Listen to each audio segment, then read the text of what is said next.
Okay, that's my portal workshop, and now I'm going to take questions, and I'm bringing in an assistant of mine, Desta Barnaby, who actually helped me with the book on portals. We did a book called Portals, UFOs and Portals at Mount Shasta, and I have behind me Mount Shasta. That's where we have what are called zendras, and we'll get into that with the questions with Desta. So welcome, Desta, and thank you for all the work you do. And what kind of questions have we got on portals here? Thanks, Grant. Hello. First question, I guess, since you brought up zendras as well, is briefly describe for everyone what exactly a portal means to you and a zendra. Okay. The portal thing has been used, and a lot of times I remember you and I were in Toronto, and there was people, we were at the table signing books, and these two women came up and said, I got a portal in my garden. I went, you got a portal? It's the first time I had heard that. You got a portal in your garden? And then she said, yeah, I got a portal in my garden. I said, can I come see it? And I was like, it just sort of blew me away that people are talking about these natural portals. So that's not what we write about in the book. So people will talk about these natural portals that are in certain areas of the world or whatever. And the ones that we're talking about is the way I came across it was when I started looking at things like I was looking at the government and high level government officials and stuff like that. I was looking at people like Hal Puthoff and Ron Pandolfi and all these people and the work they were working on. I know Hal Puthoff had put out a thing where he said, anybody who's got a free energy device, send it to me, or stuff like that. And he said it was like a graveyard. Like there was really nothing in terms of anti-gravity stuff or free energy stuff. And then, but the thing was, every time I looked at the portal thing, it was like there was something to it. It was like, man, this looks like there may actually be something. And I'll give you the one example with Tyler D, where Tyler D comes to me and basically shows me these photographs of this building in LA, this Hughes Aircraft Building. And it's years later, I'm wondering, like, why would he show me these photographs of the Hughes Aircraft Building where they supposedly had the jump room? And I'm going, I wonder if he believes the jump room actually. Why would he show me these photographs? So it was that led me down the portal road. And I was trying to figure out what's the deal? Is there actually a portal? Does the government actually have a portal? It seemed very strange in terms of the portals, because everybody talked about these natural ones, which I really wasn't interested. I wanted to see if anybody had one where they actually built the thing and they knew how it worked. And so we started working on that. And then that you and I went to Mount Shasta, and that's where we got the message from Ann Terrell. And we were going to have Kevin Elber, who was connected to the CIA, was going to come because he said he'd been through a portal. They'd let him go through this portal. And so he wanted to come and see the one at Mount Shasta. Now, the thing with Mount Shasta, and this gets into the belief system, do we create our own belief systems, is that the Zendra thing is exclusively Mission Rama. Now, Mission Rama started in 1974 by Charles and Sixto La Paz Wells, and they developed this sort of thing. And from time to time, and people got upset with me because they say, "Oh, you're hyping this thing. It doesn't happen all the time." And people want their money back, and you're promising them portals and stuff like that. So from time to time, people like guys like Ricardo Gonzalez, Enrique Villanueva, Sixto Paz, people who are sort of long-term meditators, which may be part of the pattern, who have done this their whole life, are able from time to time when they have these events where people all sit there and they meditate and they om. And what they're doing is they're raising their vibration. And then this Zendra thing opens. So it's not really a portal, because a portal always seems to be like vertical. And the Zendras, which is what they call them, are horizontal. So you remember our friend Paula Harris was in one, and she describes this bluish white smoke fog stuff coming off the ground, and that she's with these other women and they're told to hold hands. They're told to go through the fog and the smoke and not to let go until you're through the smoke and let go. And she said it was the hardest thing I ever to do was to let go of these people's hands beside me. So the Zendras are completely different, but the Mission Rama are the only ones that talk about Zendras. There's nobody else in the world just talking about these Zendra things, which tends to indicate that the belief system is part of it. So the Latinos have a certain type of portal that's opening. The white people have a certain type of portal that are opening. Then you have these natural people who have these ones in their garden, that there's these different types of portals. So I was very interested in the government portal, and I was extremely interested in the Mount Shasta, especially when we were going across the desert. We're heading for Reno, and then your cell phone rings and it says, oh, Ann Terrell is on, says we're coming, and he knows I'm coming. And then I thought, wow, I may get to go through a portal. I was thinking, oh, he's going to open one of these things. I'm going to get to see an alien. We're going to go through. And that didn't happen. We had this bizarre thing happen over our heads, but it wasn't that.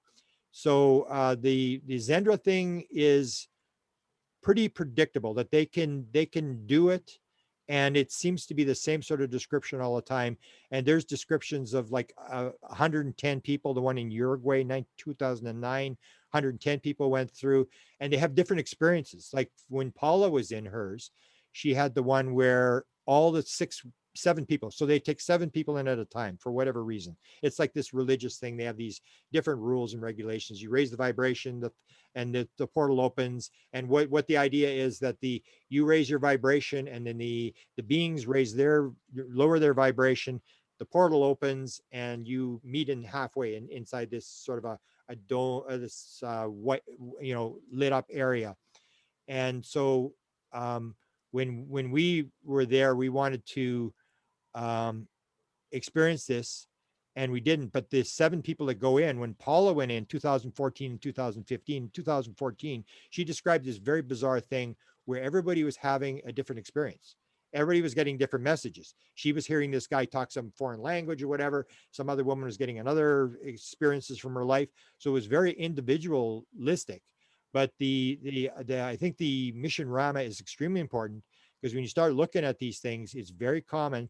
And you get these very bizarre things where they'll talk about things where they go through the Zendra, and it's only like 6 inches across, and he goes in, like Sixto Paz went into one, and they said 9 people saw him disappear into it. Then the Zendra disappears, and then 9 hours later the Zendra reopens, and almost like Travis Walton, Sixto Paz comes out, and he's got 5-day growth of beard on, and he was on the planet Ganymede.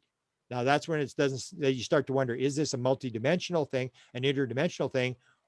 Because Ganymede is like 300 below or whatever it is. It's it can't be anybody on Ganymede. So they talk about this sort of stuff, but there's no doubt, you and I have done enough study on these Zendras that we know this stuff is actually happening. That because we know Ricardo, we know Enrique, and when they're telling us these stories that these things happen, and there's 7 witnesses at a time, so it's not one person experiences this. When we were there, I don't know if you were there when I was filming. So when Paula said she was in there, she said, oh, all the rest of the people that were in the Zendra were here. I said, they were? Can we go interview them? And then you went from person to person, and these were Latino people who are like gardeners, house cleaners. These were just ordinary people who ran as soon as they saw me coming with the camera. They didn't want to be part of it. And if it hadn't been for Paula, I would never have got those interviews.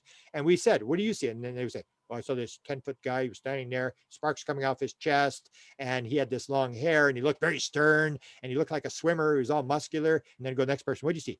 Oh, he's this 10-foot guy, and sparks coming off his chest. He looked very muscular, had this tight thing on. And you go, wow. And you go from person to, and they're all describing exactly the same thing. So there's a bunch of these different things. There's the Zendra ones, which are more like spiritual encounters. And then there's the ones that you hear about with the government, that the government may have these portals that they have. And so I watch them all, because it has to do with this idea that it's an anomaly. And if it's an anomaly, it means we got something wrong. And if you understand how the portal works, you start to understand how reality works, and what we can learn from this idea of what is real reality. How does it work? If they can do it, we can do it. They're proving to us that something that we're making assumptions that are wrong. And they're showing us that there's more to the world than just a physical, random, meaningless universe. Good. Well, I have questions about every single thing you kind of brought up there. So let's start with originally in the book, you mentioned that the government specifically were working on a portal, and one of them in particular had his family and were said to have been going through the portal. So do you think this is still something that the government is interested in and working on, or possibly has the technology of? Absolutely. Because what you see, and I pointed this out a couple of times, is that everybody talks about the ATIP program. Nobody talks about the OSAP program, or what it was. If you just understand what the OSAP program was, with the government $22 million funding that was written about the New York Times, what you see is the OSAP program was the main program. TTA, the ATIP program, was only a small UFO program inside the big program. What the program was about was not UFOs, as much as the New York Times wrote it up. It was about Skinwalker Ranch. because the guy who ran the ATIP program had gone with Reed and wanted to get on the ranch, and he had gone on the ranch. He got permission. Bigelow took him to the ranch, and the head of the ATIP program saw this infinity sign made out of metal that only he could see, and this thing was floating around, and he became sold on the fact that this is, because there was all these stories about, mostly about apports and manifestations, and about portals opening up and things coming out of portals and stuff. And of course, being the Defense Intelligence Agency, the head guy said, wow, would we love to be able to do this? If you remember the story, that the port stuff, the woman would come home and she'd have all the groceries. She put them on the counter, put all the groceries away, go in the next room and come back in, and the groceries are all back in the bag. Or the big one where the guy, all this stuff was disappearing and reappearing and stuff. And he went, I hope they don't fool with my bulls. He had these 4 prize bulls. He goes racing out of the house and looks in the corral, and the bulls are gone. And he's going, what's going on here? And then he looks over and there's this locked trailer. And then he just, in his mind, he goes, I wonder if they're in the locked trailer. And he opens the trailer, takes the lock off, and these 4 bulls are squished in, like sardines in this trailer. So when you're in the Defense Intelligence Agency, they look at this and they go, wow, would we love to be able to do this? If we could go through metal. And you see the briefing that was given to Congress when they scared the living daylights out of Congress, they turn it around and they say, oh, these evil aliens, they've got the ability to go inside metal, to get on the other side of metal. And they go all that stuff that was in Skinwalker Ranch and say, this is all a threat. Opening portals, things coming in, being able to make things disappear, reappear, go through metal, all this kind of stuff. And that's where they got the whole idea of funding it. So that's where the funding was, to try to back engineer all that weird stuff that was going on at Skinwalker Ranch. So that's the key thing to remember, is that it was all about this manifestation, and it really didn't have much to do with UFOs. So that kind of leads into this question too. So we kind of talked about how in the last couple of years, there's been so many new TV shows and movies and stuff that all have the portals and stargates and this kind of thing in them. So do you think that this could be possible, some kind of soft disclosure that the CIA or the government in some way is trying to push through to get people aware or used to the idea of what portals are? Yeah, I absolutely believe that, because you have situations where you heard that the Close Encounters of the Third Kind was actually the Holloman Air Force Base story. It was given, he had the film and he went with that. And that's the way you do it. So you go into Hollywood and you put it in so that it's not confrontational, and you're subliminally being taught this sort of stuff. And the example of the portal is prime, because I was, as you know, I had a couple of offers to do go into Hollywood and host shows. They wanted me to do one on the Avery, and this was coming indirectly through from Ron Pandolfi, and they wanted this stuff out there. So last year there was this event that happened at Mount Shasta, where there's 9 people levitated in the field, and there's 200 beings or hundreds of beings, etheric beings there, and they're like in a Zendra, because they sound like they're underwater and stuff like that. So when we first went there, you and I, Kevin Albert was going to come there, but you know what happened is that Paula and others said, don't bring the CIA to Zendra. No, don't bring them to Mount Shasta. And they were very upset. Like, Grant's going to bring the CIA here. And they didn't want this kind of stuff. But Kevin was just interested because he had been in there. So when this event happened at Shasta last year with Adama, this alien by Adama, then I went to Kevin. And at that time, we were going to do like a deal. We had interviewed 3 of the 9 witnesses, and they had described this whole thing about being levitated and what was happening, and time and space stopped, and all these beings are there and stuff like that. So I went back to Kevin Albert and I said, hey, Kevin, just had a big event happen at Mount Shasta. I said, and I told him basically what happened. I said, don't you think it's time you talked about the portal? Because there was always this story that Ron had been hinting that there was this portal, and everybody says, well, Ron's a disinformation guy. But what I got, and it was this video of Ron on the cruise ship going through the Panama Canal, where he says, everybody always wonders what it's like to go in the next world. Next time John, his friend that was in university with, goes to the desert, a number of us here are going to go in the next world and come back again. So I got that on the camera, and I knew that Ron was, there was this indication that maybe they had it, and that Kevin kept talking about it. And so I said, okay, Kevin, isn't it time that you talked about the portal? And he said, yeah, I'll make you a deal. I'll do the portal. You get the Latino witnesses from Mexico, and do a TV show. I said, fantastic. I'll do it. I'll get the people. And then suddenly I realized that my link to the Mexican people, you need a translator.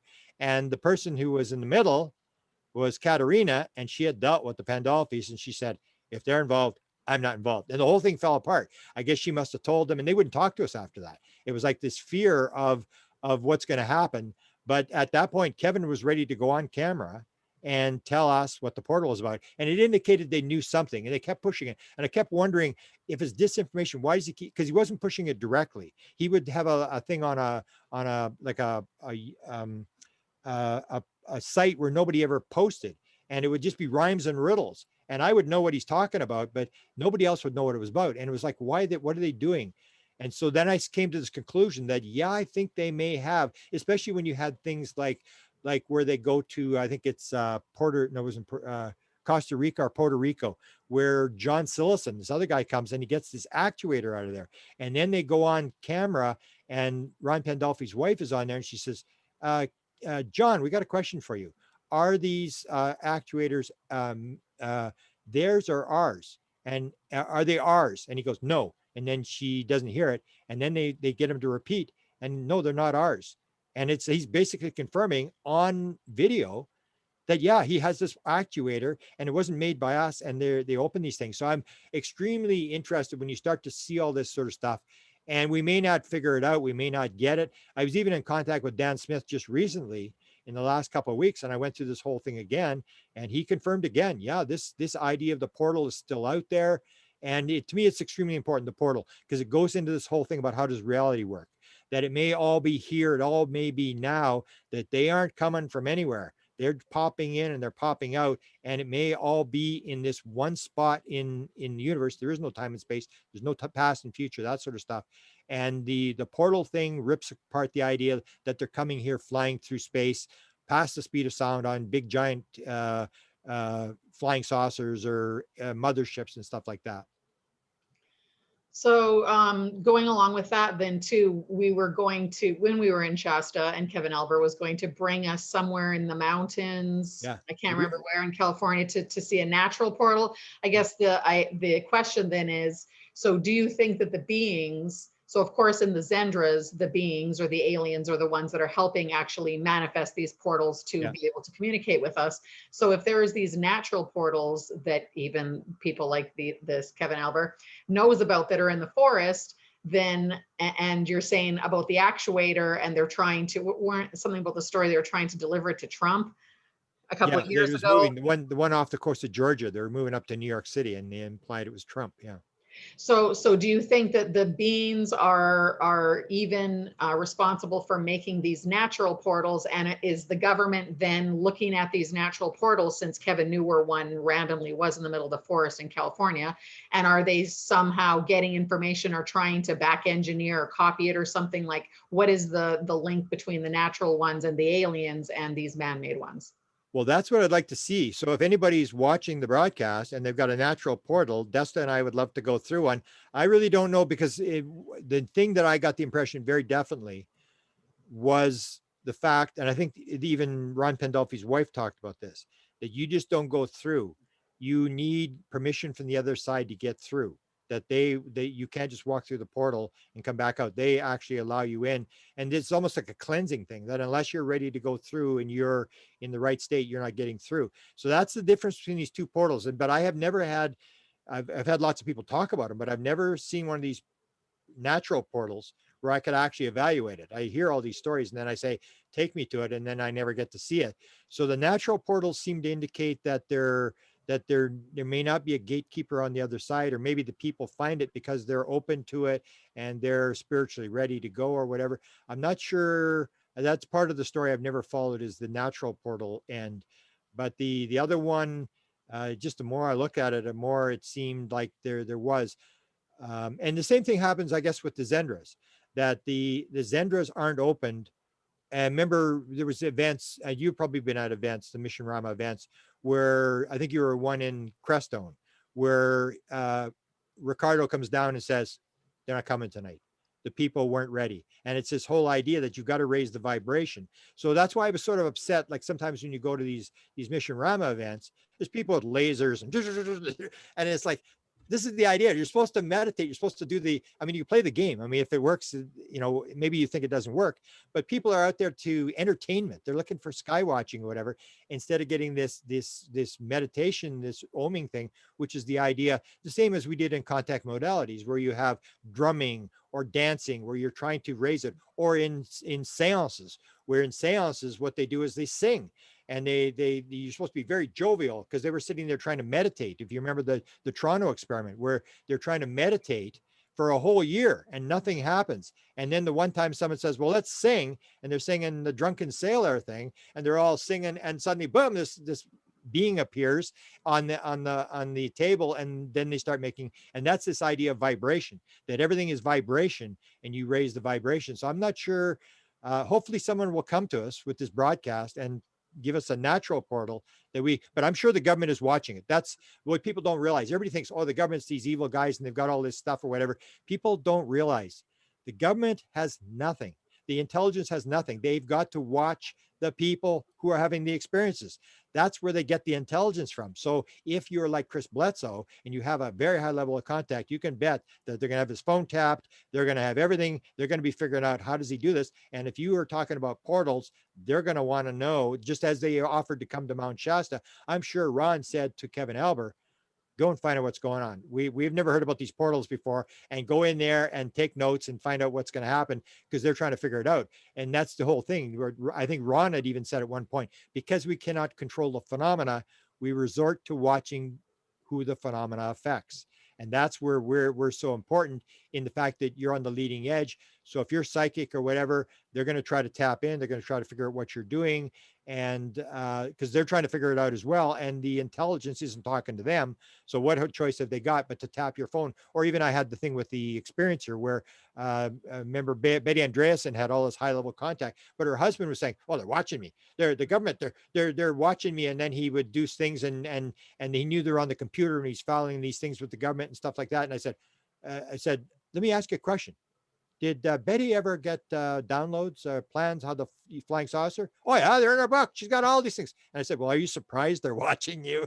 Come on, they're trying to figure it out as well. So if you've got this material, it's same as the Canadian government. When Wilbur Smith died, he told his wife, he said, they're going to come for my files. And she said, sure enough, as soon as Wilbur died, they came, the Americans came, the Russians came, and the Canadians came, all looking for the files for research purposes. And she said, I destroyed the files. She'd actually sent them to her son's house.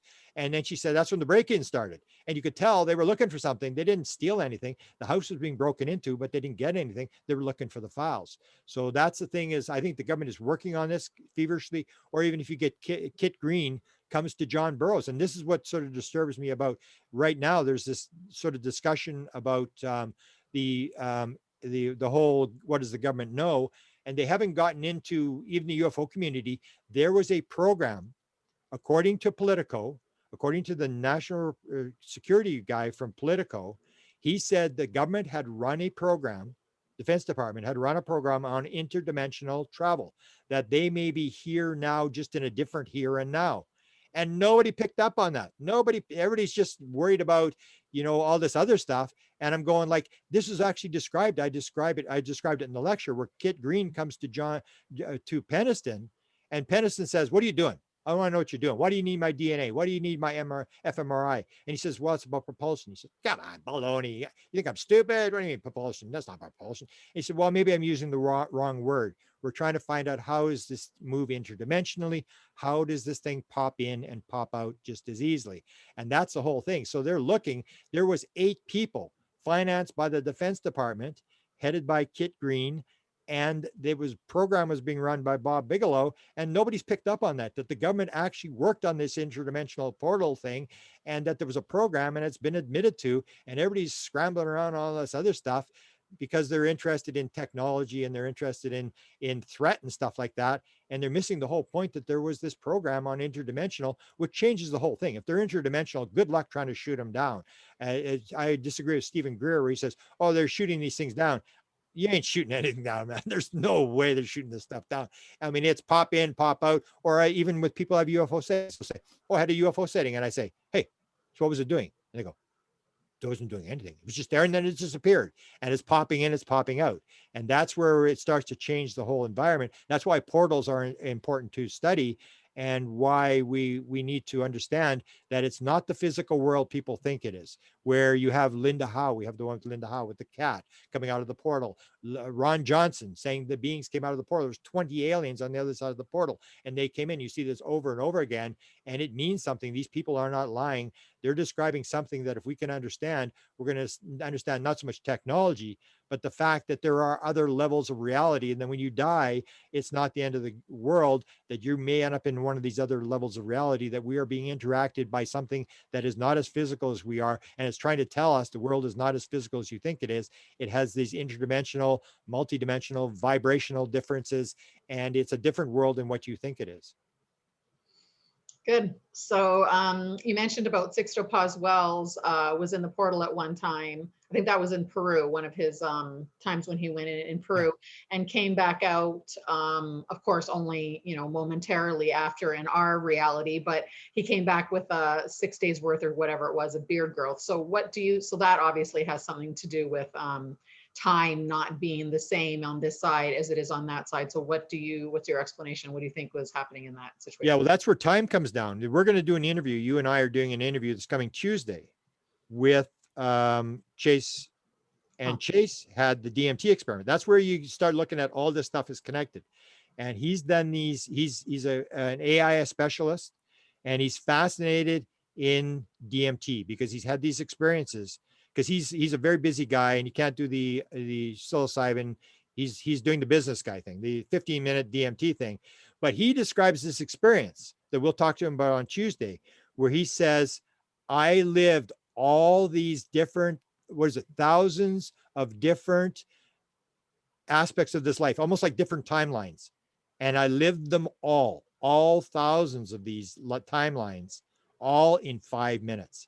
And that's where you see, when you see the DMT thing, you'll see these people will say, I was over there for 2,500 years. I planted this forest on the side of a mountain, and the forest grew up and stuff like that. Or the guy on the Spirit Molecule documentary, he said, 10 minutes? How long has I gone? And the guy says, 10 minutes. 10 minutes? 1,000 years I was gone. And that's the thing. When you get into these altered states, you realize all the bets are off. Time means nothing, that you can be gone for 10 minutes. And Chase, and Chase, I know Chase, this guy ain't making it up. And when I heard him say that, or he crosses over to another modality where he says, I had an absolute classic abduction experience. I said, really? I've heard about these. 25% of DMT people have the abduction experience. So people always wonder about abductions. Are abductions really happening?